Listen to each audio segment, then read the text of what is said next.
بسم اللہ الرحمن الرحیم۔ باب ما جاء فی ان النبی صلی اللہ علیہ وسلم کان یتختم فی یمینہ۔ اس باب میں امام ترمذی رحمۃ اللہ علیہ نے بیان فرمایا وہ احادیث نقل فرمائیں جن میں یہ ذکر آیا کہ نبی محترم صلی اللہ علیہ وسلم انگوٹھی اپنے دائیں ہاتھ میں پہنا کرتے تھے۔ پچھلے درس میں ہم نے ذکر کیا تھا کہ نبی پاک صلی اللہ علیہ وسلم نے ایک چاندی کی انگوٹھی بنوائی ہوئی تھی۔ مرد کے لیے چاندی کی انگوٹھی پہننے کی اجازت ہے، کوئی ضروری نہیں ہے، اجازت ہے۔ وہ آپ سے پوچھا گیا کہ کتنی مقدار کی جو ہے وہ چاندی کی انگوٹھی پہن سکتا، آپ سے پوچھا گیا کیا مرد جو ہے وہ انگوٹھی پہن سکتا ہے؟ آپ نے فرمایا ہاں چاندی کی پہن سکتا ہے، اور وہ بھی جس کی مقدار 1 مثقال تک ہو۔ 1 مثقال یعنی 4.5 ماشے، تقریباً 4.25 گرام جو ہے یہ بنتی ہیں، 4 گرام اور اس سے اوپر تھوڑا بہت، 4.25 گرام یعنی 4.5 ماشے۔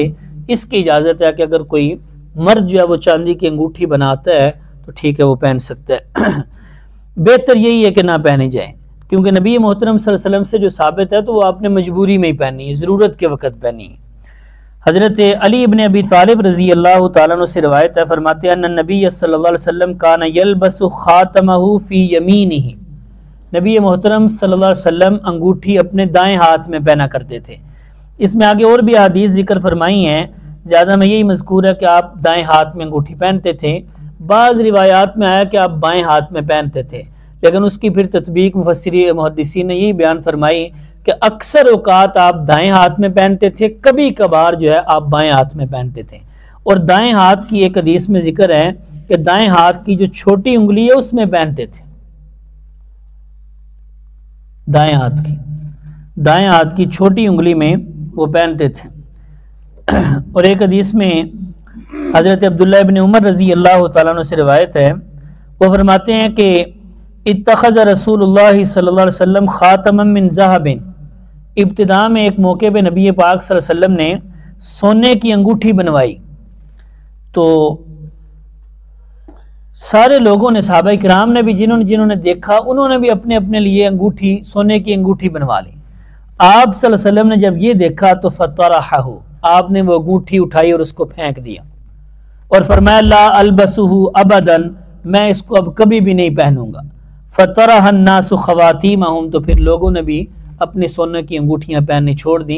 یعنی ابتدا میں جب تک حرمت نہیں آئی تھی اس موقع کی بات ہے کہ آپ نے انگوٹھی بنوائی سونے کی، لیکن جب اللہ کی طرف سے حکم آ گیا کہ مردوں کے لیے تو یہ حرام ہے تو پھر آپ نے اس کو پھینک دیا، اور صحابہ کرام نے بھی اس کو دیکھ کر پھر اس کو پہننا چھوڑ دیا۔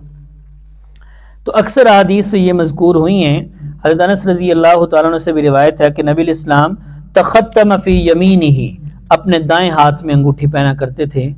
اللہ رب العزت سمجھنے کی اور عمل کی توفیق عطا فرمائے۔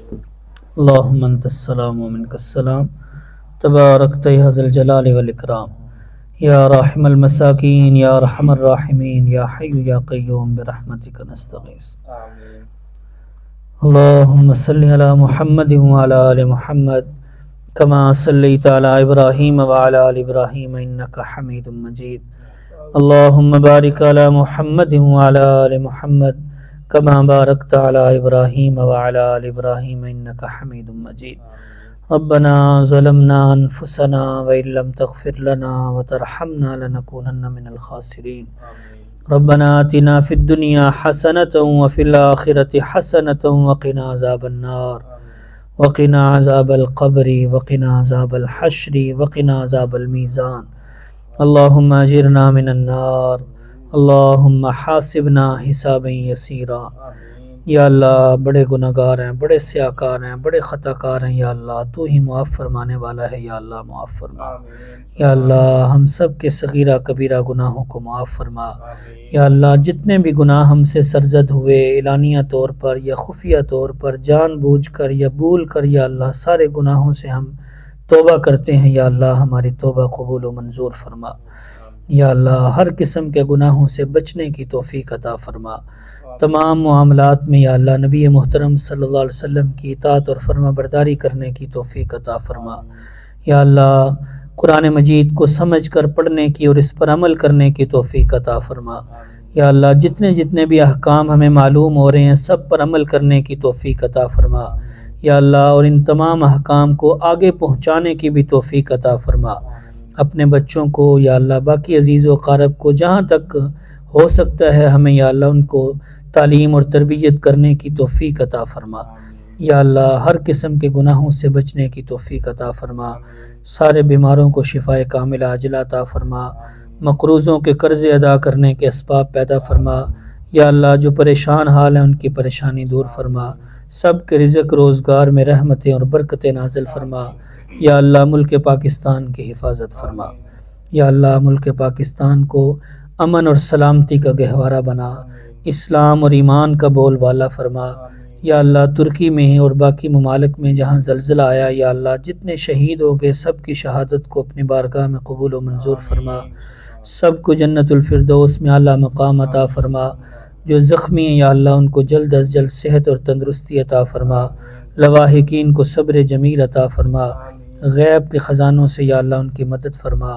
یا اللہ ہم سب کی بھی حفاظت فرما۔ یا اللہ یہ بڑی بڑی آزمائشیں اور عذابوں کو ہم برداشت نہیں کر سکتے، یا اللہ ہمارے گناہوں کو معاف فرما۔ اپنا خصوصی فضل و کرم نازل فرما، رحمتیں اور برکتیں نازل فرما۔ یا اللہ جو مانگا ہے عطا فرما، جو نہیں مانگ سکے ہمارے حق میں جو بہتر ہے یا اللہ وہ عطا فرما۔ یا اللہ آخرت کی تیاری کرنے کی توفیق عطا فرما۔ صلی اللہ تعالی علی خیر خلقہ محمد و آلہ و صحبہ اجمعین برحمتک۔